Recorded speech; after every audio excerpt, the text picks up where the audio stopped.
Bon matin, bon matin. Merci à Luc Jacinthe de nous avoir conduits aussi dans ce temps de prière.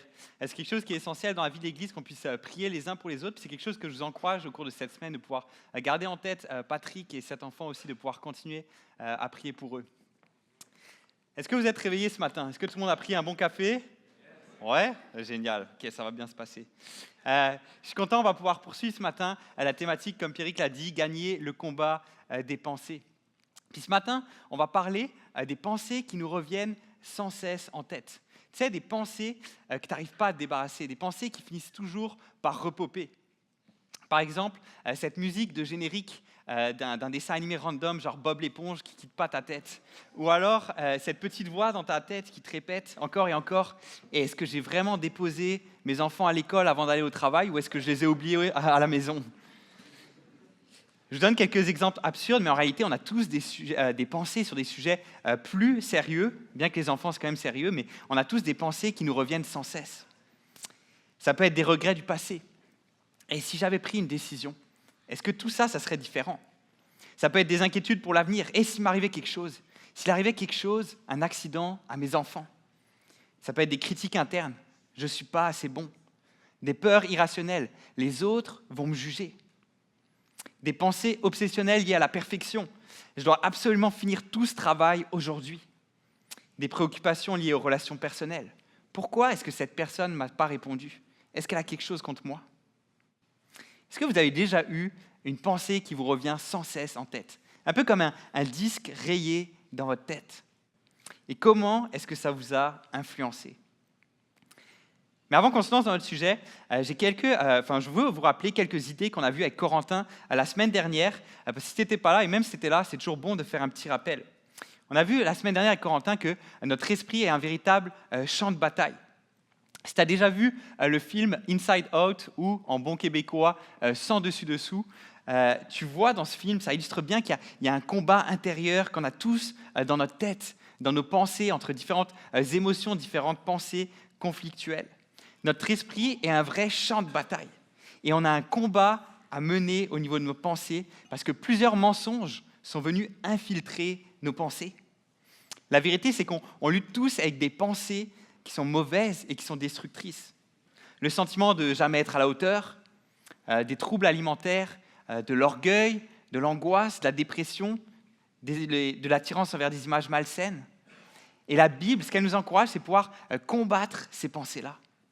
Paul nous dit même qu'on doit rendre prisonnière toute pensée. Pourquoi? Pour qu'elle obéisse à Christ.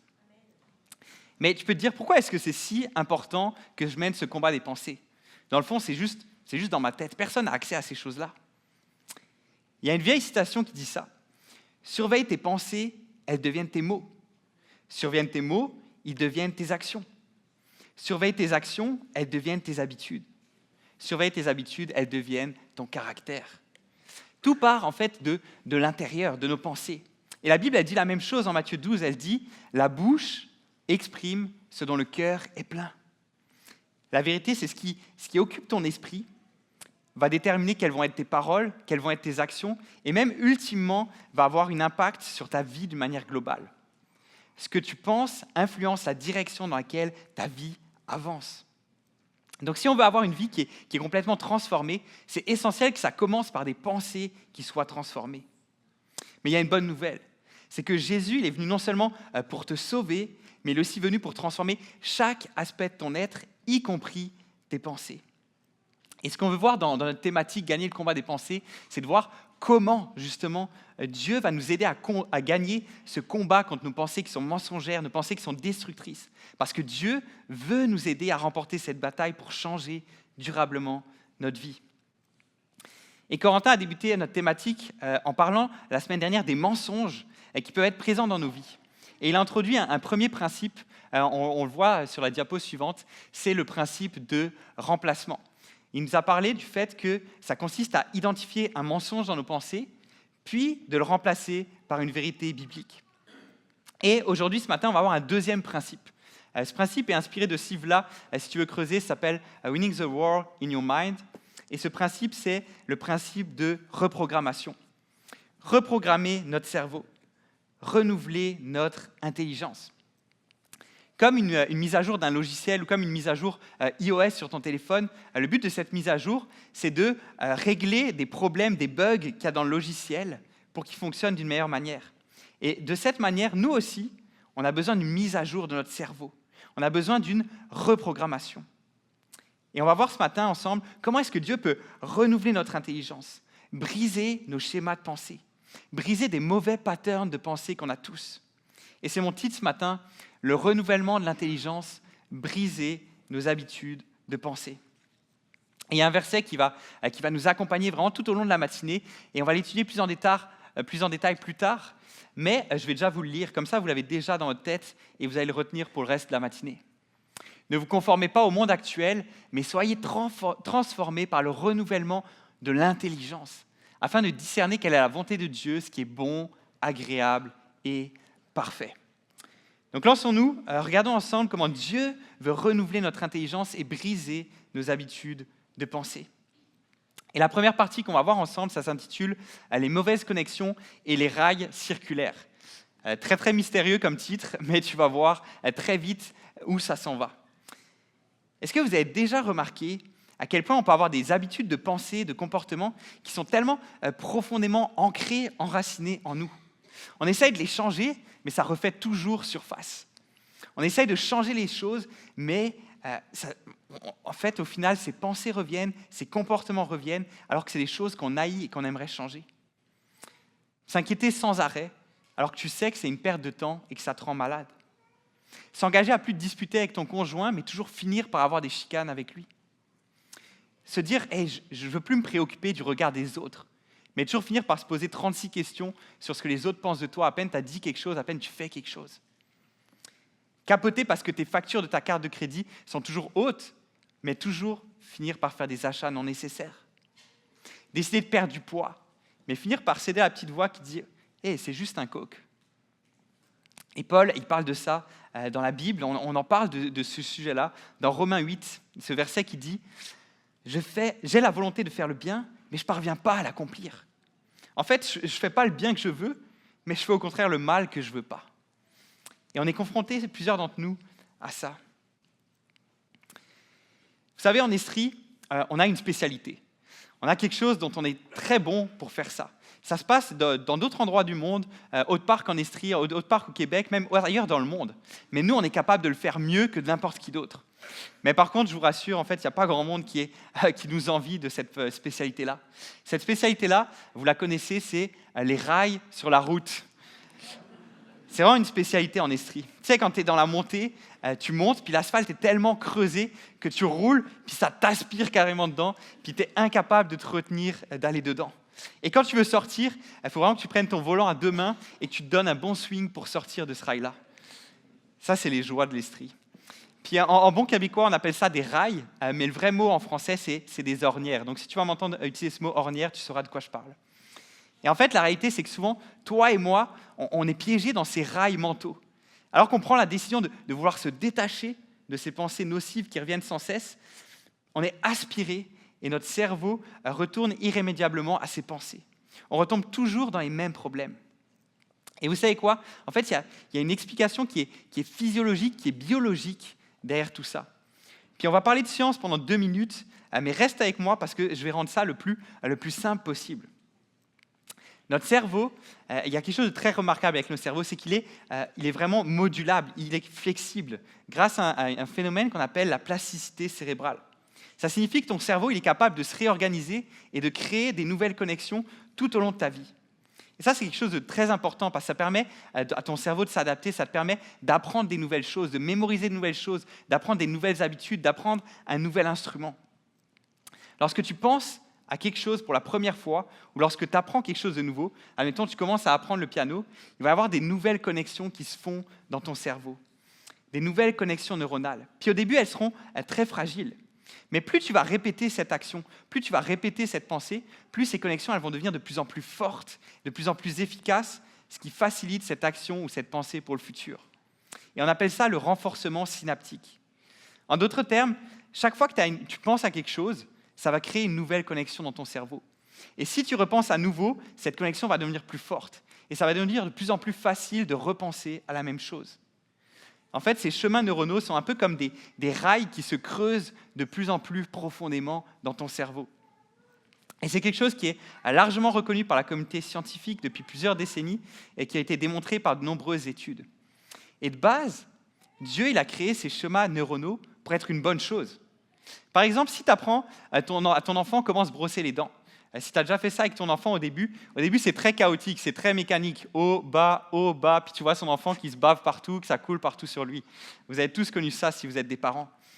Mais maintenant, plus aucun d'entre nous, si tu es à l'âge adulte, puis si tu te poses encore des questions sur comment faire quand tu te brosses les dents, c'est qu'il y a sûrement un problème. Normalement, ça devient très automatique. Et c'est la même chose quand tu conduis aussi. Au début, ça te demande beaucoup de concentration, tu es en sueur, tu réfléchis à tout. Mais au bout de quelques années d'expérience, parfois c'était peut-être déjà arrivé, tu te rends quelque part, tu conduis, puis au bout d'un moment, tu te perds dans tes pensées. Tu arrives à ta destination, puis tu te rends compte que ça fait 15 minutes que tu conduis, puis tu n'as aucun souvenir de ce que tu as fait. Ça nous est tous déjà arrivé. Et ça, c'est à cause des chemins neuronaux qui facilitent le fait de refaire quelque chose qu'on a déjà fait de nombreuses fois et qui le rendent quasiment automatique. Et ça a lieu avec des choses qu'on fait, mais ça a lieu aussi avec nos pensées. Nos pensées reviennent de plus en plus facilement à l'esprit. Et ça, c'est une bonne nouvelle si ce que tu penses est vrai.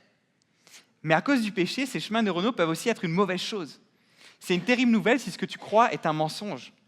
C'est une terrible nouvelle parce que des mauvaises connexions sont faites dans ton cerveau. Et ça fait qu'à ce moment-là, tu te retrouves bloqué à penser des pensées qui sont négatives, des pensées qui sont mauvaises, qui sont destructrices. Dès tout jeune, il y a une pensée, il y a un mensonge qui a fait son entrée dans ma vie. Le mensonge que je ne suis pas assez bon. Le mensonge que je ne suis pas à la hauteur et que je ne le serai jamais. Et cette pensée, elle a commencé à revenir de plus en plus souvent. Elle a commencé à creuser un rail de plus en plus profond dans mon cerveau. Et j'ai fait mon maximum pour prouver que cette idée est fausse. J'ai étudié plus fort que les autres pour mieux réussir à l'école. Je me suis entraîné plus fort que les autres pour mieux réussir dans le sport. Et même si je réussissais parfois, il finissait toujours par y avoir une personne qui était plus douée que moi. Et cette pensée, elle finissait toujours par revenir. Toujours plus fort. Tu n'es pas assez bon. Chaque chose qui ne se déroulait pas parfaitement autour de moi me rappelait cette pensée, même si ce n'était pas entièrement de ma faute. Parfois, ça n'avait rien à voir avec ma responsabilité, mais ça me rappelait cette idée, tu n'es pas assez bon. À chaque critique, même constructive que quelqu'un m'adressait, il y a une pensée qui clignotait en rouge dans mon esprit. Tu n'es pas à la hauteur. Tu n'es pas à la hauteur. Et toi? Où est-ce que des mensonges ont créé des mauvaises connexions dans ton cerveau? Et je t'invite ce matin à t'arrêter, prendre le temps de réfléchir, même au cours de cette semaine, mais ce matin, prends le temps de réfléchir. Où sont mes mauvaises connexions dans mon cerveau? Quels sont les rails de pensée dans lesquels tu tombes toujours? Quels sont les schémas de pensée négatifs qui se répètent?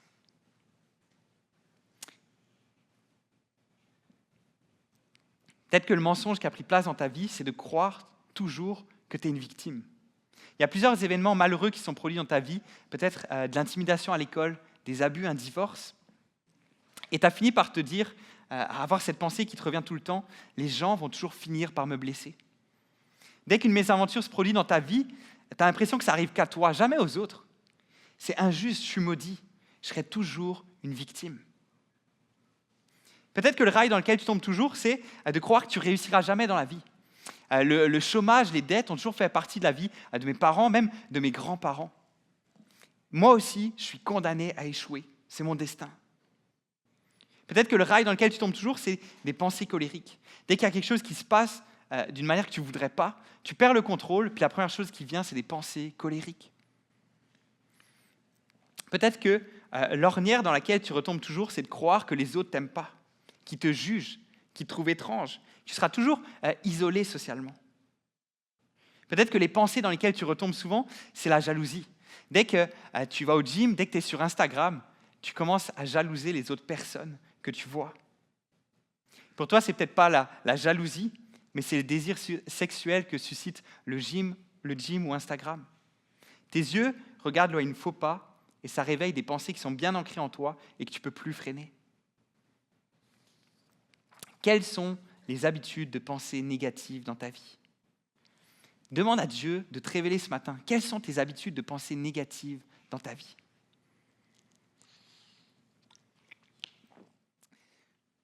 Dans tous ces exemples que j'ai donnés, il y a des mauvaises connexions qui ont été faites dans notre cerveau. Et de base, c'est juste des événements de la vie normale, qu'ils soient justes ou non, qu'ils soient intentionnels ou non. Mais malheureusement, ces événements ont créé une mauvaise connexion qui a formé un mauvais schéma, un schéma malsain, qui a créé ultimement un rail toxique. Et à moins que tu décides de briser ce schéma, nos vies vont continuer à avancer toujours dans la même direction, dans un cercle qui va nulle part, le même vieux rail circulaire dans lequel tu es coincé et qui se creuse de plus en plus profondément. Et ça, c'est normal, parce que comme je vous le dis, notre cerveau fonctionne d'une certaine manière qui nous pousse à continuer à penser de la même manière qu'on pense déjà. Et pour qu'on puisse gagner la guerre de nos pensées, on va devoir reprogrammer nos schémas de pensée, reprogrammer notre cerveau qui est déréglé, renouveler notre intelligence. Et ce que je te dis ce matin, ce que tu constates dans ta propre vie, en fait, la Bible, elle en parle elle aussi. C'est Paul qui dit, en Romains 1, 28, il utilise cette expression, il dit que les humains ont une intelligence déréglée, de sorte qu'ils commettent des actes indignes. Notre intelligence à nous, elle est déréglée. Elle nous pousse à faire toutes sortes de choses mauvaises. Paul nous dit que notre cerveau est rempli de mauvaises pensées telles que l'orgueil, la jalousie, la convoitise sexuelle, la soif de posséder toujours plus. Notre intelligence est déréglée et elle a besoin d'être restaurée. Et c'est pour ça que Paul va dire un peu plus loin dans la lettre aux Romains, notre verset que je vous ai lu tantôt, « Ne vous conformez pas au monde actuel, mais soyez transformés. » Comment ? Par le renouvellement de l'intelligence, afin de discerner quelle est la volonté de Dieu, ce qui est bon, agréable et parfait. Paul il nous invite à ne pas nous conformer au monde actuel. Ça veut dire quoi ? Ça veut dire ne pense pas comme le monde pense, n'agis pas comme le monde agit, mais au contraire, sois transformé. Et le mot grec qui est utilisé ici pour transformer, c'est un mot qui signifie une transformation qui est profonde. En fait, si tu as déjà entendu parler de ce passage où Jésus est transfiguré, c'est le même mot qui est utilisé pour parler de la transformation de Jésus.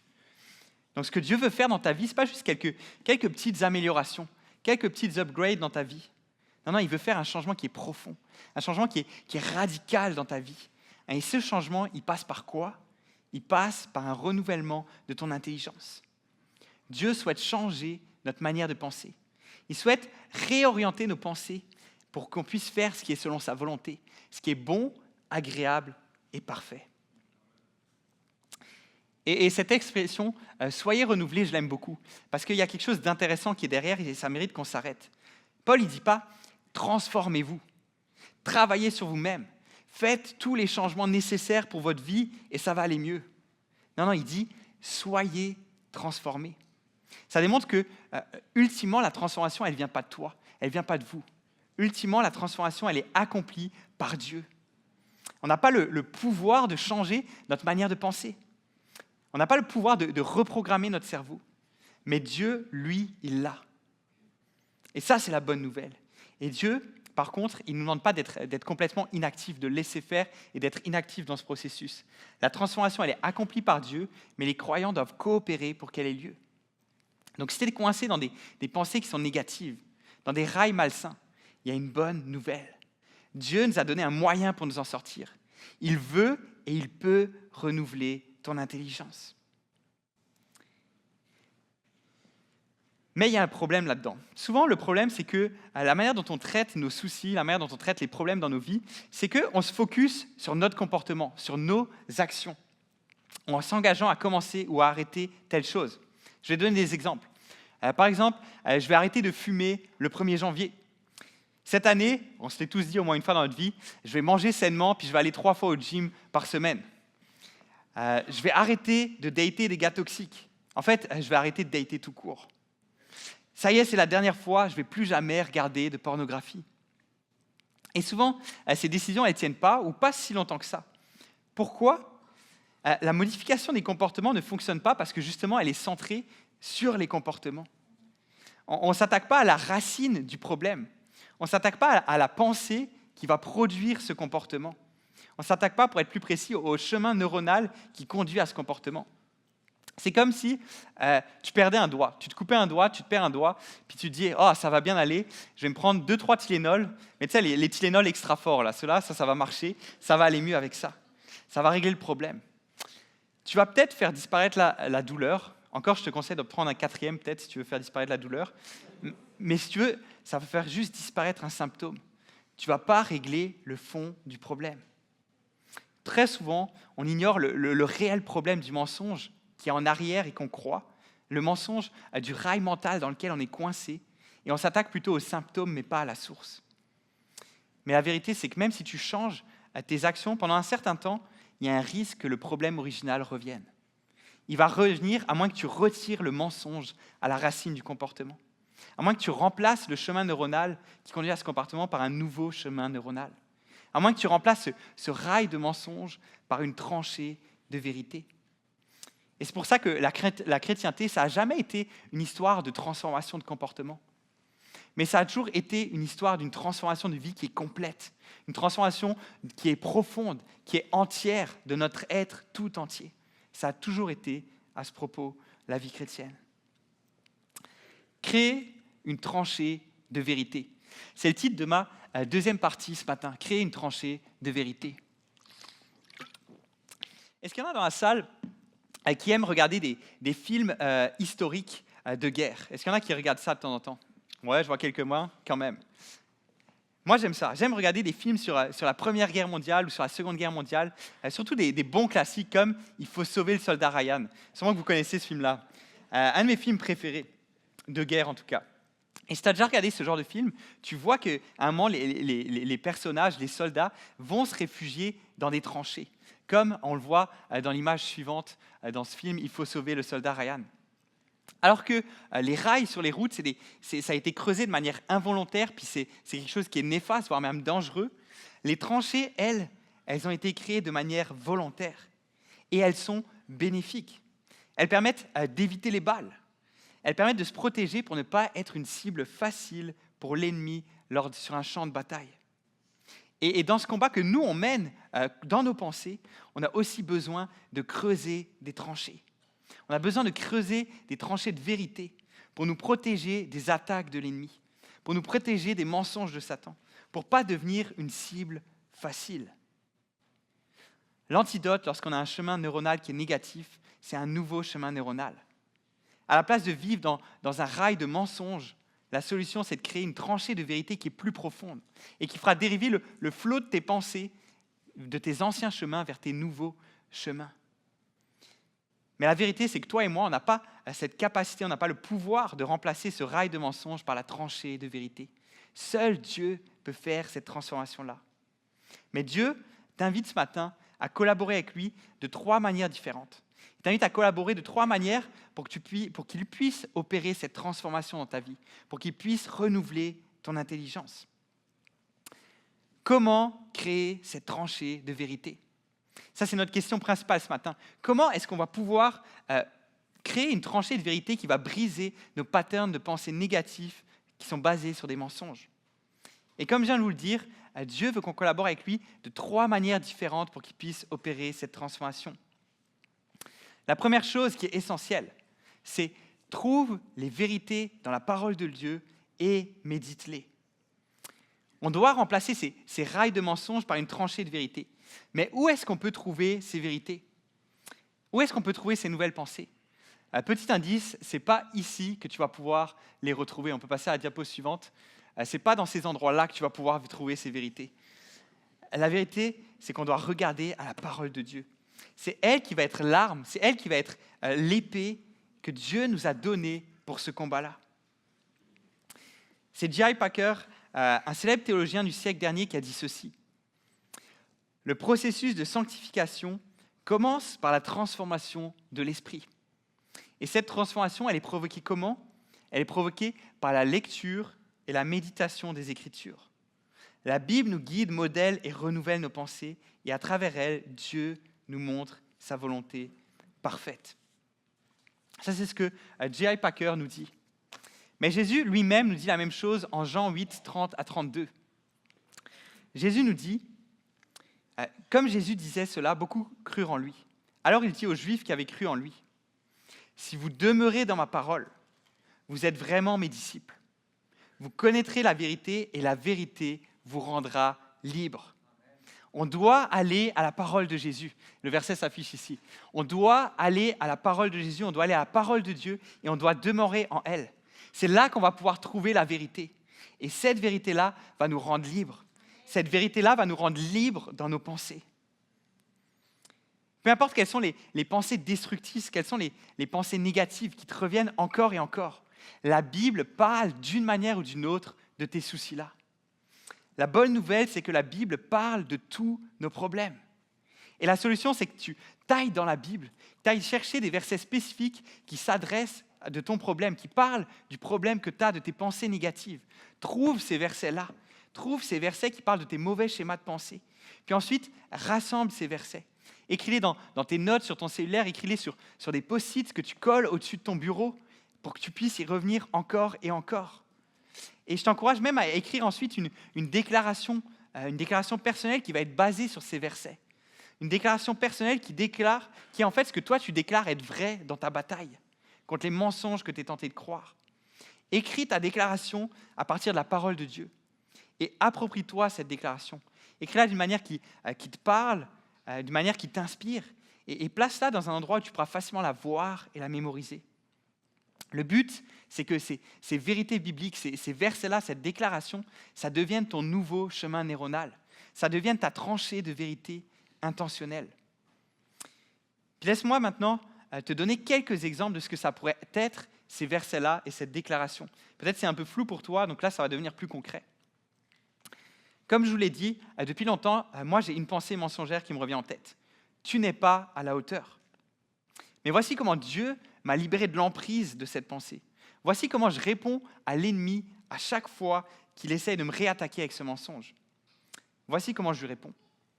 Je n'ai pas à m'épuiser pour être à la hauteur, pour être assez bon. Car voici ce que Dieu dit. C'est par la grâce que vous êtes sauvés, par le moyen de la foi. Et ça ne vient pas de vous, c'est le don de Dieu. Ce n'est pas par les œuvres afin que personne ne puisse se vanter.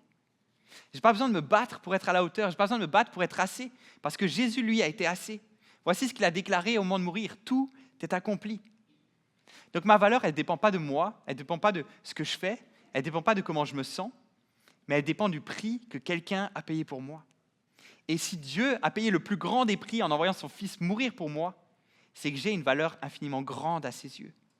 Et c'est ce que déclare 1 Pierre 1, 18 et 19.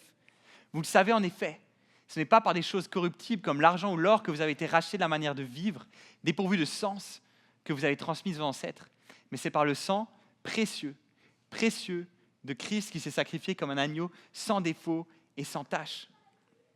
Ça, c'est les versets que je médite jour après jour. Et à partir de ce verset, j'ai écrit ma déclaration personnelle. Et je vais vous la lire. Dieu me dit que je n'ai pas besoin de m'épuiser à être à la hauteur, à être assez bon. Jésus a été assez pour moi. Il a tout réalisé pour que je sois sauvé, heureux et accompli. Dieu m'aime et j'ai tellement de valeur à ses yeux qu'il a même été prêt à sacrifier son Fils pour moi. Et ça, c'est tout ce qui compte pour moi.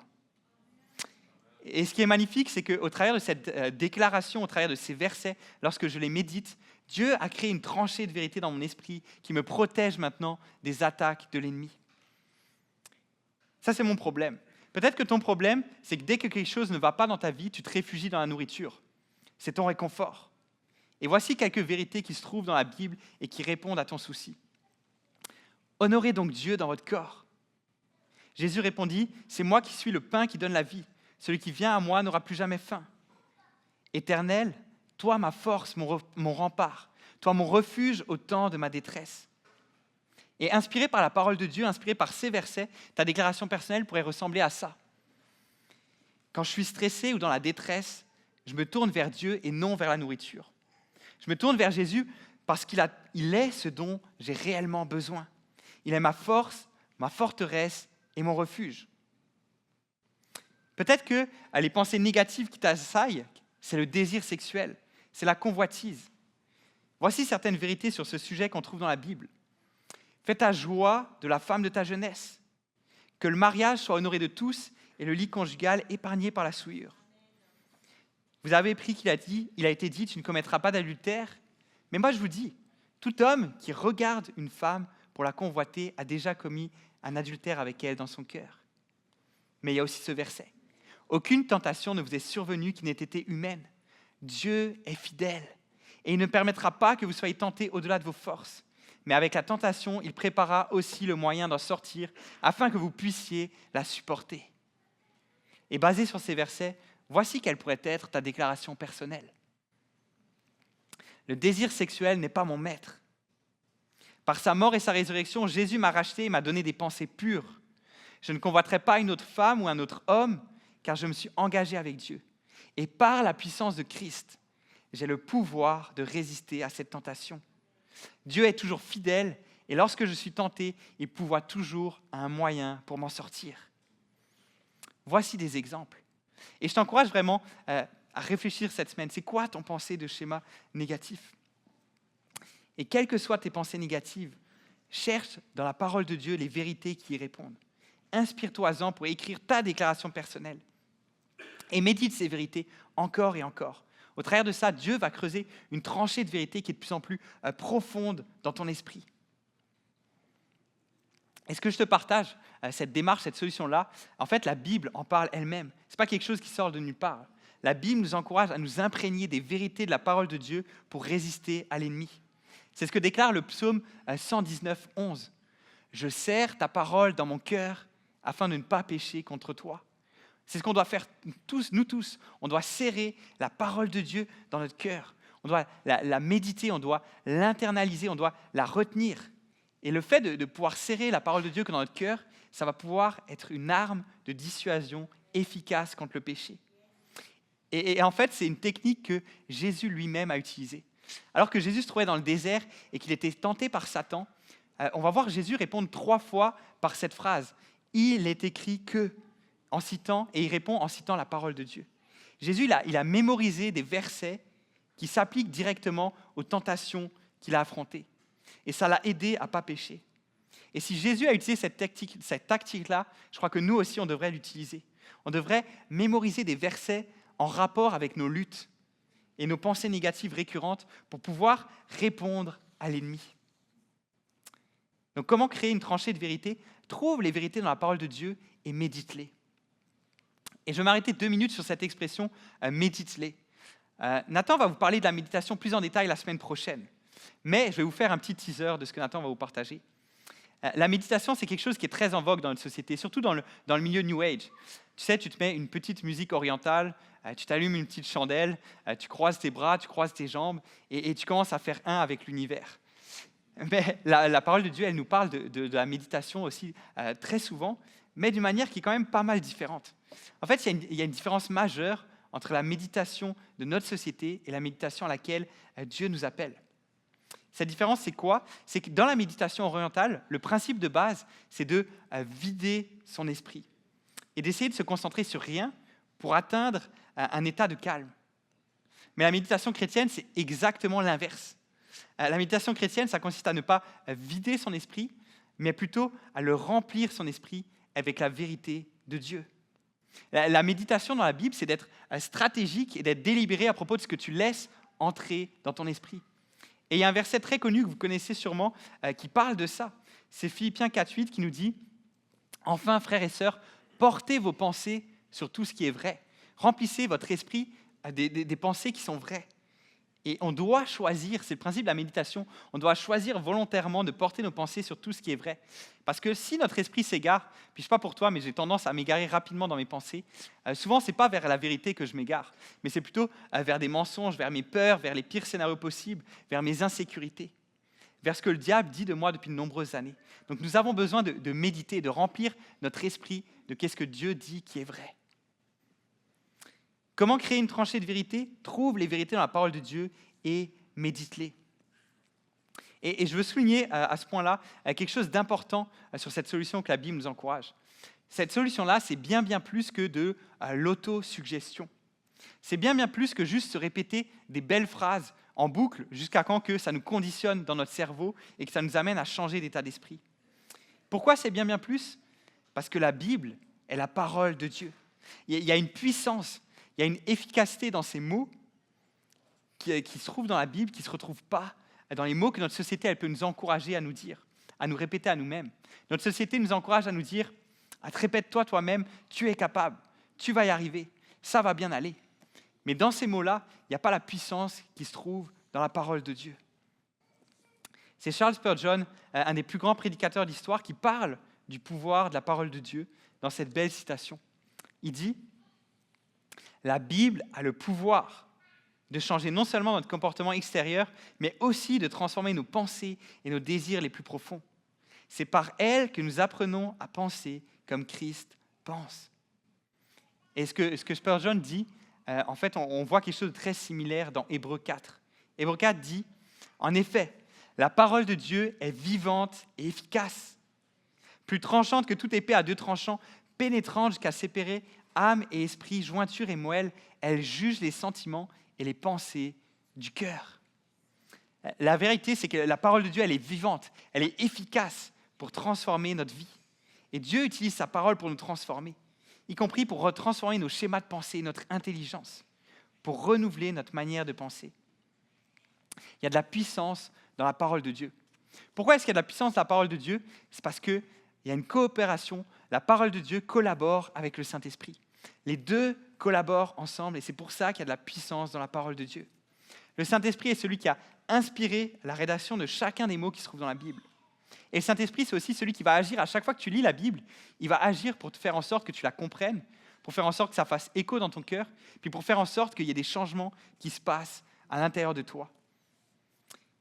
C'est Tim Keller, un excellent théologien qui est décédé il n'y a pas longtemps, qui parle de la collaboration qu'il y a entre la Bible et le Saint-Esprit.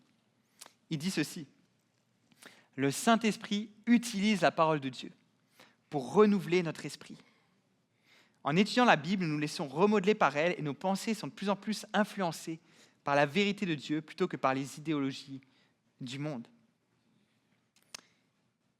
Et ça nous amène à la deuxième solution pour briser nos habitudes de pensée. Comment créer une tranchée de vérité? Premièrement, trouve les vérités dans la parole de Dieu et médite-les. Deuxièmement, et je vais être beaucoup plus rapide là-dessus, demande au Saint-Esprit de contrôler tes pensées. Demande au Saint-Esprit de contrôler tes pensées. Le Saint-Esprit, c'est l'Esprit de Dieu qui habite dans chaque croyant. Si tu es croyant, le Saint-Esprit habite en toi. Et le Saint-Esprit, il joue un rôle clé dans la lutte contre nos habitudes de pensée, dans le renouvellement de notre intelligence. On voit ça dans Éphésiens 4, qui dit, c'est le verset suivant, « On vous a enseigné à vous laisser renouveler. Comment? Par l'Esprit dans votre intelligence et à vous revêtir de l'homme nouveau créé selon Dieu dans la justice et la sainteté que produit la vérité. » Paul nous dit ce matin, celui qui agit en coulisses dans le renouvellement de notre intelligence, celui qu'on parle depuis ce matin, c'est le Saint-Esprit. Le renouvellement de ton intelligence, ça ne s'opère pas juste par des simples procédés naturels. Ce n'est pas juste la répétition de vérités qui crée un nouveau chemin neuronal dans notre cerveau. Ce n'est pas juste la répétition qui crée un chemin neuronal de plus en plus fort et efficace au fur et à mesure. Ce n'est pas juste un procédé biologique. Il y a quelque chose de bien, bien plus grand qui s'opère. Le Saint-Esprit agit puissamment, surnaturellement, pour produire des changements bien plus profonds, bien plus rapides, bien plus étendus dans notre manière de penser. Le Saint-Esprit, c'est celui qui renouvelle notre intelligence, celui qui reprogramme notre cerveau d'une manière qu'aucun procédé biologique serait capable de le faire. Avec le Saint-Esprit, il y a des tranchées de vérité qui auraient pris des années et des années à être construites juste naturellement, qui se passent en un claquement de doigts. Il y a des combats contre des pensées qui auraient pris des décennies avant d'être gagnés, qui sont miraculeusement remportés. Il y a des batailles contre certaines pensées qui sont puissantes, qui étaient perdues d'avance sans le Saint-Esprit, mais qui sont remportées avec éclat par la puissance du Saint-Esprit. C'est Jésus qui parle du Saint-Esprit de manière très intéressante. En Jean 16, il l'appelle comment? Il l'appelle l'Esprit de vérité. Jésus parle avec ses disciples, il parle du moment où il va envoyer le Saint-Esprit, et il leur dit ceci. « Quand le défenseur sera venu, l'Esprit de la vérité, il vous conduira dans toute la vérité. » Un des rôles du Saint-Esprit, c'est de nous conduire dans la vérité. Comment est-ce que le Saint-Esprit renouvelle ton intelligence? En dirigeant tes pensées vers la vérité. Et il le fait lorsque tu lis la Bible, mais il le fait aussi tout au long de ta journée. Tout au long de ta journée, le Saint-Esprit, plutôt que d'orienter tes pensées vers tes mensonges, vers tes rails de mensonges, il va orienter tes pensées vers la tranchée de vérité. Et ça, c'est ce que fait le Saint-Esprit. C'est l'Esprit de vérité. Et on a besoin de son aide pour résister aux mensonges dans nos vies. On a besoin de son aide pour résister aux pensées négatives. La réalité, c'est que tu ne peux pas y arriver seul. Tu as besoin de l'aide du Saint-Esprit dans ta vie. Et qu'est-ce qu'on peut faire pour que le Saint-Esprit puisse opérer ce renouvellement surnaturel dans notre intelligence? La réponse, elle se retrouve en Romains 8. Romains 8 nous dit ceci. Car ceux qui se conforment à la nature propre ont leur pensée orientée vers les choses de la nature humaine. Mais ceux, et la solution est là, mais ceux qui sont contrôlés par l'Esprit pensent aux choses qui plaisent à l'Esprit. Qu'est-ce qu'on a à faire pour que le Saint-Esprit puisse opérer ce renouvellement surnaturel de notre intelligence? Ce qu'on doit faire, c'est qu'on ne doit pas se laisser dominer par notre nature humaine pécheresse, mais on doit au contraire laisser le Saint-Esprit contrôler notre vie. On doit le laisser contrôler notre esprit. Et ce que je t'encourage à faire ce matin, c'est de demander au Saint-Esprit de contrôler ta vie. Demande-lui, prie-lui qu'il soit au contrôle de ta vie.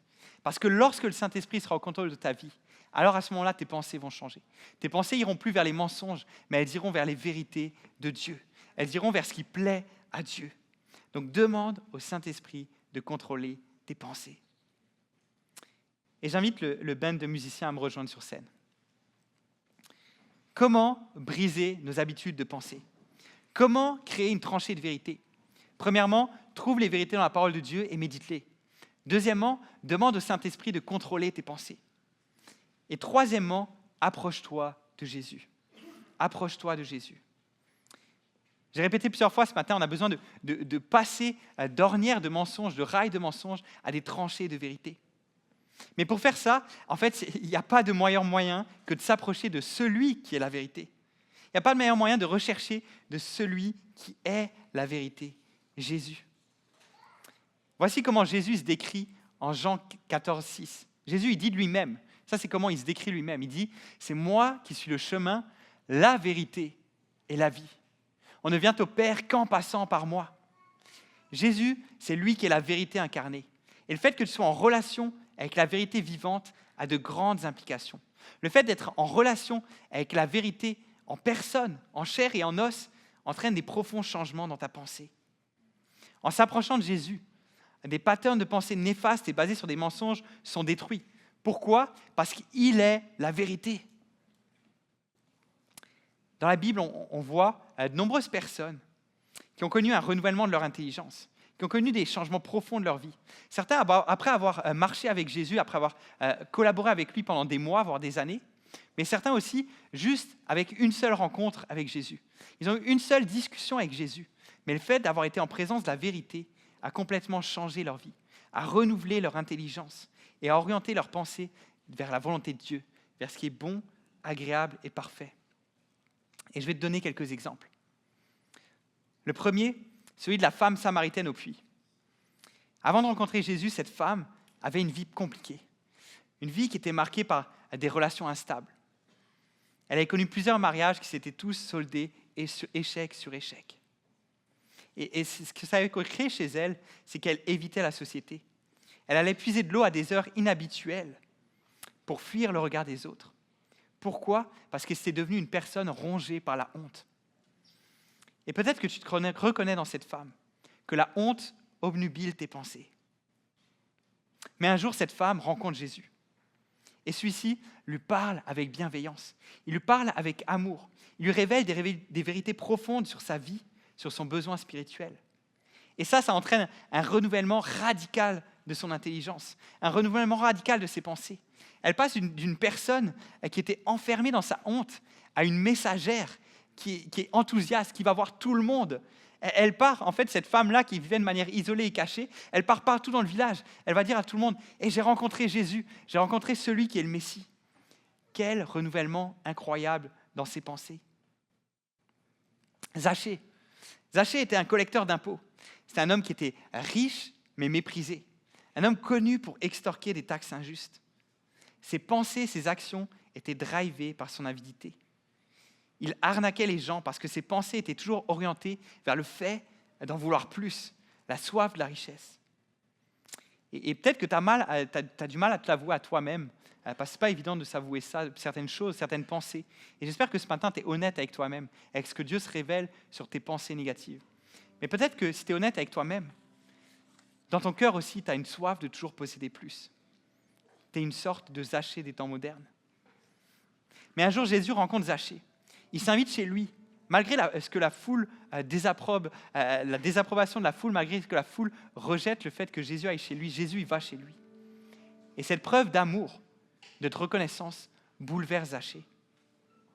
Transformé, Zachée il décide de rendre la moitié de ses biens aux pauvres et de rembourser 4 fois l'argent qu'il a pris injustement. Quel changement radical dans ses pensées.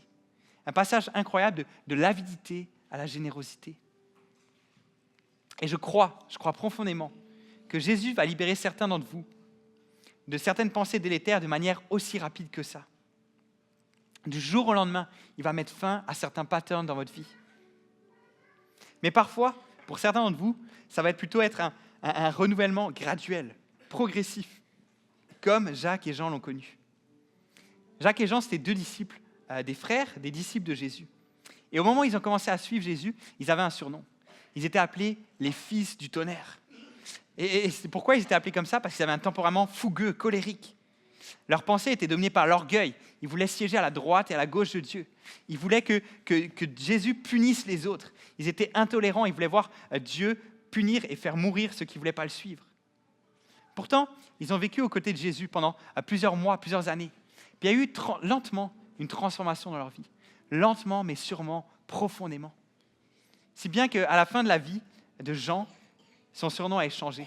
On l'appelait maintenant le disciple de l'amour. Et ces écrits qu'il a rédigés à la fin de la vie sont caractérisés par l'amour, par le fait de se sacrifier pour les autres, par le fait de servir les autres. Un changement progressif, mais impressionnant de mentalité. Peut-être que Jésus ne changera pas tes changements de pensée du jour au lendemain, mais graduellement comme il l'a fait avec Jean. Mais ce qui est certain, ce que je veux que tu saches ce matin, c'est que Dieu veut et peut renouveler ton intelligence. Il va briser tes mauvaises habitudes de pensée. Fais-lui confiance. L'attraction gravitationnelle vers tes anciennes pensées négatives sera probablement plus forte que ce que tu peux imaginer. Mais ne sois pas découragé. Ne renonce pas. Résiste aux mensonges. Continue de chercher le renouvellement de ton esprit en méditant la parole de Dieu, en trouvant des vérités là-dedans, en laissant le Saint-Esprit contrôler tes pensées, en t'approchant de Jésus. Parce que la vérité, c'est qu'on a la victoire en Jésus-Christ. On a la victoire en Jésus-Christ. Que ce soit instantanément ou que ce soit progressivement, Jésus va renouveler ton esprit. Jésus va renouveler ton intelligence et ça va changer ta vie. Ta vie sera beaucoup plus belle qu'elle n'a jamais été. Peut-être que tu es venu ce matin à Acts 21 et que tu n'es pas du tout chrétien. Tu es juste en visite, tu es curieux, ou tu n'as jamais décidé de te positionner et de vouloir suivre Dieu. Et en écoutant ça ce matin, tu te rends compte, en fait, ça ne date peut-être pas de ce matin, ça fait un bout de temps que tu te rends compte que tu es enfermé dans des pensées négatives, que tu es enchaîné dans des mensonges, dont tu n'arrives pas à te débarrasser. Et mon ami, j'ai envie de te dire ce matin, le seul qui peut te libérer de ces pensées destructives, redondantes, c'est Jésus. Je t'invite à t'approcher de Jésus. Je t'en prie même, recherche Jésus. Parce que c'est le seul qui va pouvoir t'apporter la véritable libération. Peut-être que tu es chrétien, peut-être que tu as décidé de suivre Jésus il y a déjà de nombreuses années. Mais ça n'empêche pas que tu aies encore des pensées négatives. Tu as encore des pensées que tu voudrais te débarrasser, mais c'est impossible. Ça fait des années que tu essayes, puis elles sont toujours là. Tu as même fini par abandonner, fatigué, arrêter de combattre. Tu as arrêté de combattre la bataille de tes pensées parce que selon toi, c'est peine perdue. Mais j'ai envie de te dire ce matin que c'est faux. Jésus veut te donner la victoire sur ses pensées. Mais tu as besoin de t'approcher de lui. Tu as besoin de t'approcher de Jésus. Tu as besoin de te tenir plus proche de celui qui est la vérité. Tu as besoin d'avoir une relation intime avec lui. Tu as besoin de t'approcher de lui, de lui parler plus souvent par la prière. Tu as besoin de l'entendre, de l'écouter au travers de sa parole. Tu as besoin de te tenir plus proche de Jésus, mon ami. Tu as besoin d'être proche de Jésus pour qu'il puisse changer tes pensées.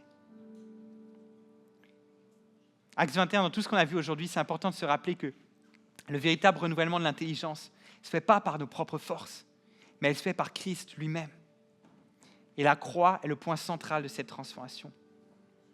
Par sa mort, Jésus a non seulement vaincu le péché, mais il a aussi triomphé de tes forteresses mentales qui t'enferment. Par la résurrection de Jésus, il nous donne une vie nouvelle, une vie avec un esprit qui est renouvelé, capable de discerner maintenant ce qui est bon, agréable et parfait. Jésus est la vérité incarnée.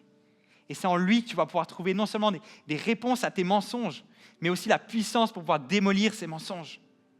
En Christ, tu as non seulement un modèle de pensée qui est pur et aligné avec la volonté de Dieu, mais tu as aussi un sauveur.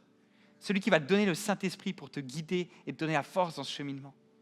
Donc je t'invite à t'appuyer sur cette puissance pour pouvoir vivre ce renouvellement de l'intelligence, pour pouvoir vivre une vie qui est transformée. Parce que ce qu'on a besoin, en fin de compte, ce n'est pas juste une simple reprogrammation de notre cerveau. Mais ce qu'on recherche, c'est une véritable transformation qui vient d'une relation qui est vivante avec Jésus. Il est la source de la vérité et la vie. Acte 21. Si on désire briser ces ornières mentales de mensonges et vivre dans une tranchée de vérité, ça commence par une communion intime avec Jésus, par sa parole et par la prière. Et je vais vous inviter maintenant à incliner votre tête et à fermer vos yeux. Je sais que ça peut être peut-être un peu étrange d'être dans une grande salle comme ça, de fermer ses yeux, mais je t'invite vraiment à le faire. Ferme tes yeux et réfléchis. Dieu t'a-t-il montré des pensées malsaines, des mensonges présents dans ta vie? Dieu t'a-t-il révélé des habitudes de pensée qui sont négatives? Et alors que tout le monde garde les yeux fermés, si ce matin tu te dis « Je veux être débarrassé de ces pensées qui me reviennent sans cesse. Je veux vraiment être libéré de ces mensonges. » Si c'est ton cas, fais juste lever ta main là où tu es. Tout le monde a les yeux fermés. C'est entre Dieu et toi. Lève ta main ce matin si tu veux vivre un renouvellement dans tes pensées. Lève ta main ce matin si tu reconnais que tu as besoin de l'aide de Dieu pour te délivrer de certaines pensées. Et je vais prier pour vous. Vous pouvez descendre vos mains. Merci d'avoir été honnête. Merci d'être honnête sur les choses que tu as encore besoin de changer dans ta vie. Père, tu as vu chaque personne qui a levé la main. Tu connais aussi les personnes qui n'ont pas osé le faire, mais qui ont soif de voir des délivrances dans leurs pensées. Père, tu sais exactement de quelles pensées négatives chacun de tes enfants a besoin d'être libéré. Tu sais quel mensonge est présent dans la vie de chaque personne. Quel mensonge a besoin d'être détruit. Et ce que je te prie, c'est que par la puissance de Jésus qui est mort et ressuscité, je te prie de renouveler leur intelligence avec ta vérité. Je te prie que le Saint-Esprit puisse faire une transformation puissante, surnaturelle dans leur vie. Qu'il puisse orienter leurs pensées vers tout ce qui est bon, tout ce qui est agréable et parfait. Je te prie que dans les prochains jours, tu leur révèles dans ta parole des vérités qui vont pouvoir détruire les mensonges qui ont pris place dans leur vie. Seigneur, on t'implore ton aide ce matin. Je t'implore ton aide pour ma vie, pour la vie de chaque personne qui a levé la main. Je sais que pour certaines personnes, ça va prendre des semaines, voire des mois, voire des années. Mais je te remercie parce que je sais que tu es fidèle. Je sais que ce que tu commences, tu le finis. Et je te remercie aussi parce que je sais que ce matin, il y a des personnes qui vont vivre des transformations instantanées. Il y a des patterns de pensées négatives qui vont être brisés sur un claquement de doigts ce matin par la puissance de ton esprit. Et je te remercie, mon Dieu, parce que tu es tellement bon dans ce que tu fais pour nous. Tu fais une transformation qui est tellement belle dans nos vies, une transformation qui est tellement complète qu'elle s'adresse même à nos pensées, aux choses inavouables, aux choses que personne n'a accès, aux choses que même nous on refoule. Même ces choses-là, tu viens les changer. Merci pour Jésus. Merci parce qu'en lui, on a la vérité, la libération et la vie. Amen.